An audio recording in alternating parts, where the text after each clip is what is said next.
I just think, basketball is a language. You gotta get on the same page with your counterparts, and I think, me and C Square like to play a certain way, and it's fast and up tempo. And so I'm gonna always align, based on how she's playing and how the game is going. And I don't know, I'm just gonna take it in stride because I enjoy it. So I'm with it. Yeah, I think we've gotten a lot better just like understanding each other as we're playing the game, looking for each other when each other's hot. Like Kelsey got hot there, made a few in a row. So you're just looking to find her. I think in transition, especially the way she runs the floor with her speed, I'm always got my eyes up trying to look to find her. And I think she can tell like when I want her to go back door, when I want her to come cut off the ball or anything like that. And just that chemistry that you get used to playing with one another. It's taken time, but I think we're really starting to get down. Kelsey, what do you think it took for you guys to respond to that third quarter physicality and run for them and still come out on top of this? Gotta get a little gritty and dirty, obviously. Sometimes, having passion for the game, some moments can just, spike your team up to, go and play well. And, I had a moment myself with T Cloud and, hats off to her for being a competitor, but I think it kind of helped us, the grit in the game in those third quarters, and when teams make runs is how you win a game in the WNBA. You gotta be gritty. You gotta be able to get trenchy a little bit. You go Christine, then we'll go James. For both of you, Caitlin, when you were here before the game, you talked about your itching to get back into it. Is that what itching looks like that first quarter?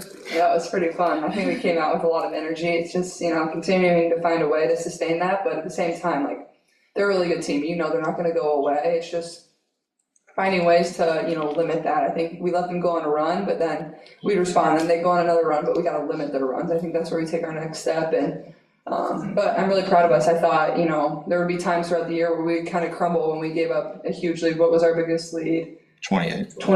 Yeah, and it got down to 1, I think. So, I think there's times where we would have crumbled, but we just kept battling and fighting, and I thought it was a really good win for us. Go James and Alexa. Caitlin, for you, how much better do you think you are, like, directing traffic at this point, from the start of the season to this point in the season where you're just kind of doing it all throughout the game? Yeah, I think when I can get going early, that's when I really settle into the game and feel comfortable. And I think my third quarter wasn't great, but kind of found a way to respond, especially there at the end. The way we closed the third quarter, I think, was super important going into the fourth. I think we went on a little run there.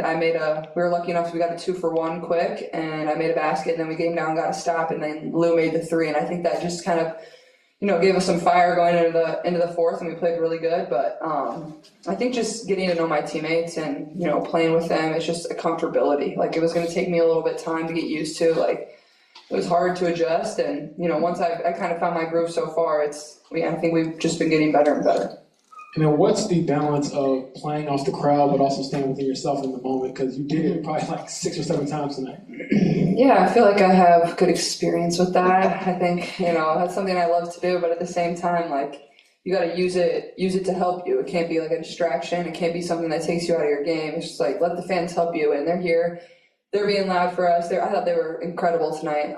They thought they were really loud. They were into the game, and you gotta be able to win the ones on your home court, and they certainly help us. Go Alexa. Kind of following up on that for both of you. I guess we'll start with Caitlin because you just said that. But how important is it to really start these last 14 games off with a win like that, being able to bounce back, that resiliency, all that? Yeah, I think it's huge. I think it's we're trying to do these last 14 as just one game at a time. Just take it one game at a time, and for us to come out and play a really, really great game. And honestly, the Mercury played really, really well last night too versus Sky. So you knew they were going to come in here with a lot of confidence. With 3 people that have won gold medals, they're coming in here, their confidence is really high. And I thought we came out in the first quarter and really set the tone. But for us, it's just one game at a time. Every single game is going to be difficult. But like I said, I think the ones that we have here at home, and we're lucky enough to have quite a few at home, these last 14 games that we really need to nail down and win. Go back row on the left, then we'll go to Mike on the left. Yeah, Caitlin and Kelsey, you haven't played at full game speed for a month. I mean, how tough was that? How much of an adjustment was that? I called for a sub 6 minutes in. I mean, honest, I was like, holy cow. I think it was like around 7 minutes in, I called for a sub. I was like, I need a quick minute here because we were playing fast, and then my defense isn't as good, so it's kind of a liability for my team. So just gotta get a second to breathe. So, but yeah, I mean, getting back in game shape has been, I think, pretty easy. I mean, we've been competing really hard in practice and playing versus our guys live. We've had refs come in basically, I think, 5 to 7 different times, and we've been playing live. We've just been scrimmaging, and that's the best way to stay in basketball shape is just play live basketball, but obviously it's going to be really hard to replicate a real game. So it felt good to get back out there. Go Mike, then we'll go Matt. Earlier, you were talking about getting comfortable with each other. I'm curious, Kelsey, from your standpoint, how would you describe the challenge of trying to get acclimated to the kind of passes that Kayla makes, and vice versa for you, Kayla, getting used to a whole new team? I don't think it's necessarily a challenge, but you have to adjust. Obviously, things are different based on the basketball. You know, she was playing Iowa and then coming in and transition as a pro. And I think for us, we got to give her what she needs and be the resource and kind of just fill out where she kind of needs us to fill those gaps in. I always say that Square is one of those players where her IQ is going to take us a lot of places. And so you just really got to fill in where you fit in as far as like knowing how to read and adjust off her. And once you make that adjustment, I think it's really good basketball. So. Anything for you? Go Matt, then we go Chloe. Yeah, Caitlin, at the third quarter buzzer, you had a chance to take that final shot, and instead you opted to give it to Katie Lou. I don't think it'd taken one at that point, and she hits it. So what was kind of going through your mind there? Instead of you taking it, you're going to let your teammate take that? That she was wide open.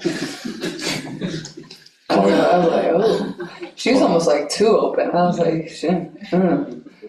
Chloe. Caitlin, you kind of mentioned it, but what does it do for your confidence, the team's confidence, that you guys went 3-0 against a team that has 3 Olympic gold medalists? Yeah, I mean, I don't think we really view it like that. I think for us is like, honestly, I think one of our biggest wins of the season so far was our first win at Phoenix. I think that really kind of boosted us into power playing basketball right now. That was like I think it was the first time we beat a team over 500, first of all. We felt like a very good team win. We were down in that game. We came back.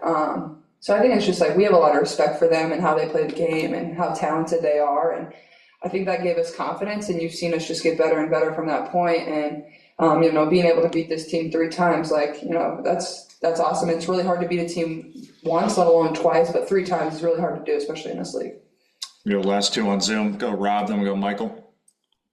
Thank you. Caitlin, I have a question for you about the work you put in the gym and the practice facilities and obviously these last few games. I've noticed you've got some muscle growth in these recent games. How's it been to kind of adjust to the WNBA? Yeah, you got some good arms. Yeah, I do.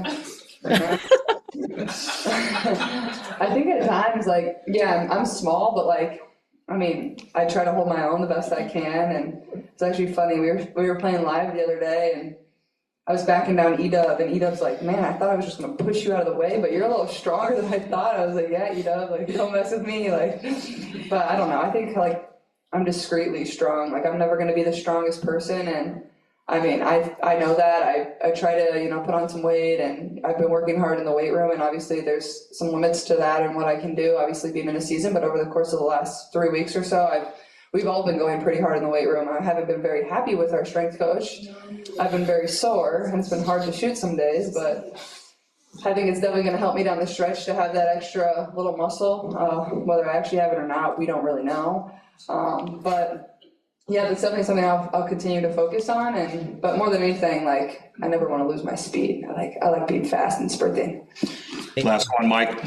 Yeah, thank you. Caitlin, it seems like the part of your game that really just translated immediately, obviously, was your court vision. But I wonder how much you feel like you've even grown in the course of this season in terms of being able to dissect the game. Yeah, I think the biggest way I've grown is I feel like I've always been able to kind of understand the court well and see something happen before it happens, but I think it's just been developing the chemistry with my teammates where they can see it and be on the same page. And like I said earlier, I think that just takes time. And now you see people, cutting in fast breaks, or whether Kelsey's back making a backdoor cut. I think it's just having that chemistry that's unspoken. I'm not telling them to do that, but they can just kind of read my eyes and understand, and we're all on the same page at the same time. So that's something I take a lot of pride in. I think being able to pass and being able to, finish well around the rim and shoot the ball, it just makes it a matchup problem for the other team. And, sometimes I overpass. But then obviously the turnovers too, just continuing to find a way to try to limit the ones that are bad turnovers. I had a couple tonight that weren't the greatest, but you live and learn on. All right, thank you, everybody. Bring coach in next.